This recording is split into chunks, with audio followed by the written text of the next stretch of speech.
Shalom, shalom, bien-aimés de Jésus, soyez bénis, soyez bénis.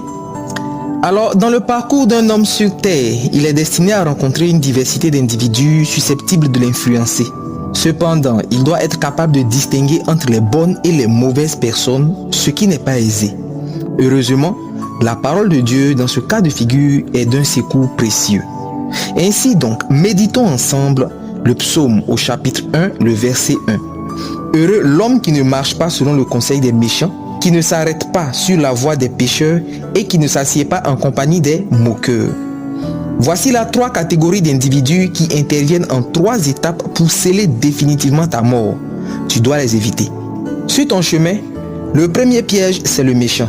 Mais quelqu'un pense, comment le méchant peut être un piège? Il est évident qu'il faut se détourner de lui. Mais le vrai problème vient de ce que le méchant, contrairement aux autres, ne se présente pas forcément en ayant l'apparence d'un méchant. Il se présente comme celui-là qui veut t'aider, qui veut t'apporter une solution, qui veut t'éclairer. Rappelez-vous le serpent dans Genèse chapitre 3, les versets 1 à 6, qui est venu comme ayant la bonne information. La deuxième chose qu'il fait, c'est tordre les choses en faisant passer le mal pour le bien. Dans le jardin, c'était « Dieu a-t-il réellement dit ?» Parfois, c'est la masturbation n'est pas une mauvaise chose. C'est le moyen pour les jeunes de découvrir le fonctionnement du corps. C'est une étape de la vie. Généralement, il se présente aussi à toi quand tu es affaibli, désabusé, découragé, comme Asaph dans le psaume 73 qui dit « Mon pied allait fléchir car je portais envie aux insensés en voyant le bonheur des méchants. » Versets 2 à 3. Et l'un des avantages qu'il a dans ta faiblesse, c'est que parfois tu es tellement cassé que tu t'en fous, ce qui lui ôte ainsi la peine de se déguiser. Quand tu te sens abandonné, trahi par Dieu et que tu ne crois plus dans la sanctification, tu es disposé pour écouter le conseil des méchants. Tu finis alors par t'arrêter sur la voie des pécheurs. Et si tu t'arrêtes sur la voie des pécheurs, c'est simplement que ta marche spirituelle a pris un stop. Tu es éteint.